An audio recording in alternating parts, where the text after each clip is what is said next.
నమస్తే welcome to Andhra Prabha this is Tejaswi PM Kisan 17వ విడత నిధుల్ని జూన్ 18న వారణాసి వేదికగా ప్రధాని నరేంద్ర మోదీ విడుదల చేశారు. ఈ పథకం ద్వారా మొత్తం 9.26 కోట్ల మంది రైతుల ఖాతాలో 20,000 కోట్ల రూపాయలు జమ అయ్యాయి.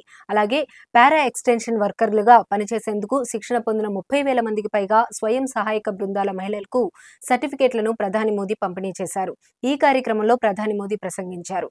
వారణాసి ప్రజలు తనను మూడోసారి ఎంపీగా మాత్రమే కాకుండా ప్రధానిగా కూడా ఎన్నుకున్నారని మోదీ వ్యాఖ్యానించారు. గంగమ్మ తల్లి తనను ఒడిలోకి తీసుకుందని, తాను వారణాసిలో భాగమయ్యానని పేర్కొన్నారు. కాశీ విశ్వనాథుడు, గంగమ్మ తల్లి, కాశీ ప్రజల ప్రేమతో తాను దేశానికి మూడోసారి ప్రధాని అయ్యానని తెలిపారు. ప్రజాస్వామ్య దేశాల్లో వరుసగా 3 సార్లు ఎన్నికైన ప్రభుత్వాలు చాలా అరుదు. కానీ భారత ప్రజలు వరుసగా మాకు మూడోసారి అధికారం ఇచ్చారు. 2024 లోక్సభ ఎన్నికల్లో ప్రజలు ఇచ్చిన తీర్పు అపూర్వమైనది, చరిత్ర సృష్టించింది. ఈ శతాబ్దంలో దేశాన్ని ప్రపంచంలో 3వ అతిపెద్ద ఆర్థిక శక్తిగా మార్చడంలో వ్యవసాయం కీలక పాత్ర పోషిస్తుందని ప్రధాని మోదీ వ్యాఖ్యానించారు.